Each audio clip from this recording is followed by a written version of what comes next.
Local body ఎన్నికలు Congress party అట్లనే వాళ్ళ ప్రభుత్వం ముందు నుంచి చెప్తున్నట్టే మేము 42% రిజర్వేషన్లతోనే ఎన్నికలకు పోతాం. అది అయ్యేది కాదు, తెగేది కాదు. అది ప్రభుత్వంకి కూడా తెలుసు. కానీ నిన్న క్యాబినెట్ మీటింగ్ అయిపోయిన తర్వాత బయటకు వచ్చి ఏం చెప్తారు, పార్టీ పరంగా ఇస్తాం 42% రిజర్వేషన్లు, డిసెంబర్ 2వ వారంలోనట ఎన్నికలకు పోతారట. ఆ ఎన్నికలలో ఏంది, ఎంపీటీసీ జెడ్పీటీసీ ఎన్నికలు కాదు, కేవలం పంచాయతీ ఎన్నికలు, అంటే సర్పంచ్ ఎన్నికలు. ఈ సర్పంచ్ ఎన్నికలు పార్టీ బీఫామ్ మీద ఏం జరగవు. ఎక్కడికక్కడ సర్పంచ్లు పోటీ చేస్తారు.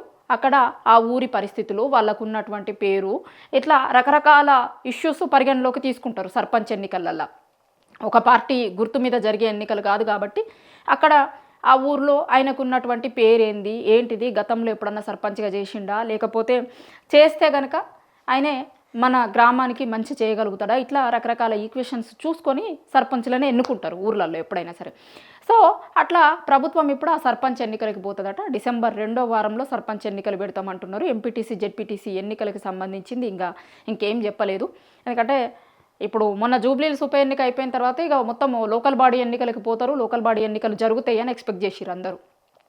లోకల్ బాడీ ఎన్నికలలో సర్పంచ్లు ఉంటాయి, ఎంపీటీసీ జెడ్పీటీసీ మున్సిపల్ అన్నీ జరుగుతాయేమో అని అనుకున్నారు. కానీ ప్రభుత్వం జూబ్లీహిల్స్లో గెలిచినా కూడా మరెందుకో లోకల్ బాడీ ఎన్నికలకి ముందుకు పోతున్నట్టుగా అయితే మనకు కనిపిస్తలేదు. క్యాబినెట్ నిర్ణయం తర్వాత చెప్పిన దాని ప్రకారం అయితే వాళ్ళు అంత కాన్ఫిడెంట్గా ఏం లేరు అనేది చాలా క్లారిటీగా అర్థమవుతుంది.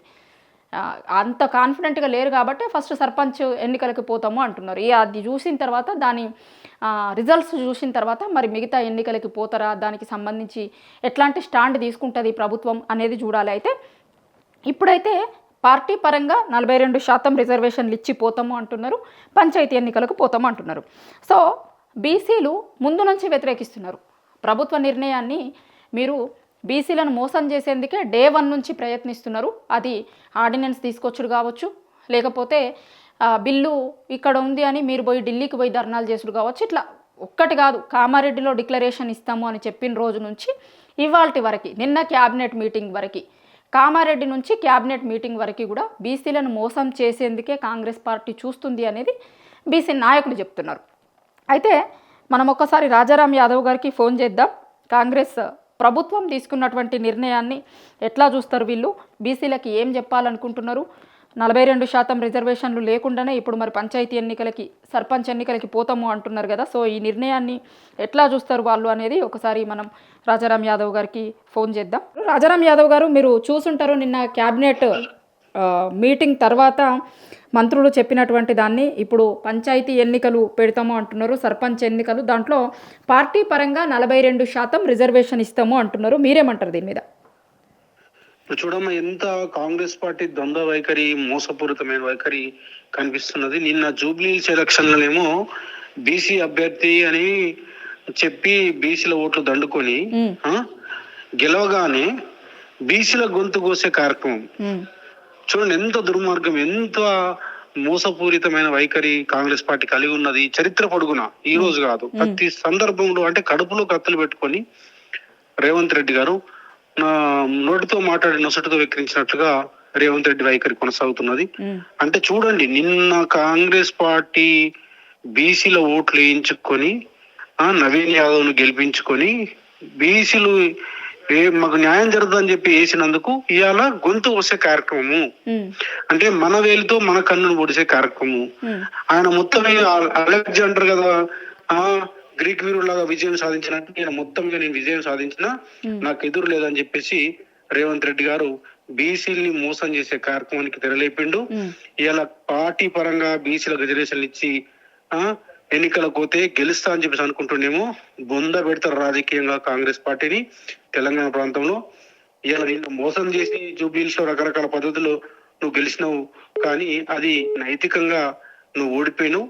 ఇవాళ నీ పతనానికి ప్రారంభమైంది ఖచ్చితంగా. అందుకోసం బీసీ జనసభ మొదటి నుంచి కూడా పెద్దలు కేసీఆర్ గారు, కేటీఆర్ గారు సహకారంతో బలహీన వర్గాలకు న్యాయం జరగాలి, బీసీలకు కామారెడ్డి డిక్లరేషన్ లో భాగంగా ఇస్తాన హామీ నెరవేర్చాలని చెప్పేసి 1.5 years నుంచి కూడా మేము కొట్లాడుతున్నాం. సరితమ్మ, మీకు తెలుసు అనేక కార్యక్రమాలు, ఇందిరాపార్క్ దగ్గర ధర్నాలు, సత్యాగ్రహ దీక్షలు, చివరికి సెక్రటేరియట్ ముట్టడి, చివరికి కాన్స్టిట్యుయెన్సీ చేయాలని చెప్పేసి ఉద్యమము, చివరికి బీసీ కమిషన్ ను డెడికేటెడ్ కమిషన్ వేయాలని చెప్పేసి ఉద్యమము, హైకోర్టు మెట్టికాయలు వేసిన తర్వాత కమిషన్ వేసే కార్యక్రమం, మళ్ళీ అదే కమిషన్ రిపోర్ట్ తోటి కాస్ట్ సెన్సెస్ చేసి కాస్ట్ సెన్సెస్ లో కూడా మరి బీసీల యొక్క వాటాని దాదాపుగా మరి 52% బీసీలు ఉన్నారని కేసీఆర్ గారు సమగ్ర కుటుంబ సర్వే ద్వారా తెలిస్తే మరి దాన్ని 45% తగ్గించి, అంటే దాదాపుగా 5% తగ్గించి బీసీలకు తీవ్ర అన్యాయము రేవంత్ రెడ్డి గారు చేసిండ్రు.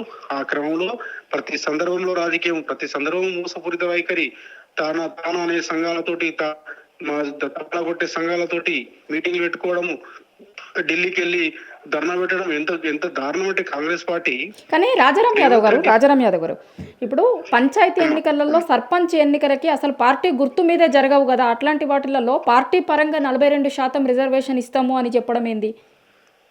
అదే మోసం, మొత్తం మోసం. ఒక మాట చరిత్ర అంటే ఎట్లా మోసం చేసిన రేవంత్ రెడ్డి గారిని చెప్పడం కోసము ఒక మాట సరితమ్మా. ఇప్పుడు ఆయన ఢిల్లీలో ధర్నా చేస్తాడు, ఢిల్లీలో ధర్నా చేస్తే కొన్ని వంద సంఘాలతో పెట్టుకుంటాడు, దానికి రాహుల్ గాంధీ రాడు. అదే ఢిల్లీ పక్కకే ఉంటది పార్లమెంటు, ఈయన ధర్నా చేసిన దానికి కూతవేటు దూరంలో ఉంటది. అక్కడ కాంగ్రెస్ పార్టీ ఎంపీలు మాట్లాడరు, అక్కడ రాహుల్ గాంధీ గారు మాట్లాడరు. బీసీలకు రిజర్వేషన్ రావాలంటే రాజ్యాంగ సవరణ చేయాలి అని నరేంద్ర మోడీ మీద ఒత్తిడి తీసుకురారు. అంటే కాంగ్రెస్ పార్టీ బీజేపీ రెండు కూడా ఆడుతున్న డ్రామా, ఆడుతున్న మోసము. నరేంద్ర మోడీ, రాహుల్ గాంధీ గారు అక్కడ మోసం చేస్తారు, ఇక్కడ బీజేపీ నాయకత్వం కిషన్ రెడ్డి, రేవంత్ రెడ్డి కలిసి డ్రామా ఆడతారు. కొంతమంది సంఘాలను పెట్టుకొని మోసం చేసే కార్యక్రమంలో భాగంగానే ఇవన్నీ చేస్తున్నారు. ఇది కూడా సర్పంచ్ ఎన్నికలకు పోవడం అనేది కూడా ఇవాళ మోసపూరితమైన వైఖరి. ఇవాళ నీకు పార్టీ గుర్తులతో ఎలక్షన్ జరిగాయి, కానీ నువ్వు 42% ఇస్తా అని చెప్పేసి ఇవ్వకుండా ఎన్నికలకు వెళ్తే 22% కదమ్మా, 25% కదా వచ్చేది. ఇలా ఎస్సీ ఎస్టీ సోదరులకు పొంగ మిగిలిన దాంట్లో పెడితే మరి గతంలో రకరకాలుగా మాట్లాడింది కదా, గత ప్రభుత్వం అట్లా వేసింది ఇట్లా వేసింది అని చెప్పేసి మాట్లాడింది కదా. సుప్రీంకోర్టు జడ్జిమెంట్ ని ఇంప్లిమెంట్ చేసే క్రమంలో మరి గతంలో కేసీఆర్ గారు పెద్దలు ఎన్నికలు తీసుకొచ్చిన సందర్భంలో అవాకులు పేలిరు కదా వీళ్ళంతా. మరి ఇలా 42% ఇస్తాను రాజ్యాంగ సవరణ చేయడం కోసం మరి ఢిల్లీలో పార్లమెంట్ లో రాజ్యాంగ సవరణ చేయాలి, దానికి మద్దతు కావాలని చెప్పి తెలియదా? అధికారం ఏమైనా విషయం తెలియదా? సోయి లేదా? ఆ రోజు ఎందుకు హామీ ఇచ్చిండ్రు? ఎందుకు 1.5 year నుంచి మమ్మల్ని భ్రమలో గురి చేసిండ్రు, ఇలా భ్రమ పెట్టిండ్రు. రకరకాల ఇలా ఇచ్చినట్లే అయిపోయినట్లే దండలు వేసుకుండు, పటాకులు కాల్చుకుండు, పాలాభిషేకాలు చేసుకుండు. మొత్తం పడిపడి సంఘాలంతా చాలా మంది కొంతమంది ఐఏఎస్లు, మాజీ జడ్జిలు, సంఘాలు తాను అనుకుంటా తందన అనుకుంటా పోయి ముఖ్యమంత్రి గారి దగ్గర పోయి మొత్తం సీట్లు పంచుకోవడాలు అయిపోయింది రిజర్వేషన్ ఇచ్చేసారు. ఆ కోటా శ్రీనివాస్ సినిమాలో కదా కోడిని వేలాడదీసి తిన్నట్టుగా ఇలా మొత్తం బీసీని మోసం చేసిండ్రు. ఇలా చాలా మంది దీంట్లో పాత్రదారులు. అందరి యొక్క బండారం బయట పెడతాము.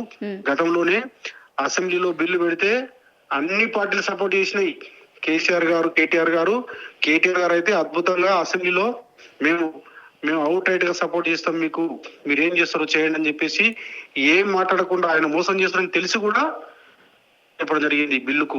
ఇప్పుడు డిసెంబర్ 2nd week లో పంచాయతీ ఎన్నికలకు పోతాం, సర్పంచ్ ఎన్నికలు పెడతాము అని అంటున్నారు. సో మీరు ఏం చెప్పదలుచుకున్నారు బీసీలకు? తెలంగాణలో ఉన్నటువంటి ఒక బీసీల ప్రతినిధిగా తెలంగాణలో ఉన్న ప్రజలకు ఏం చెప్తారు మీరు? ఇవాళ మేము చెప్తా ఉన్నాము, కాంగ్రెస్ పార్టీ మోసం చరిత్ర.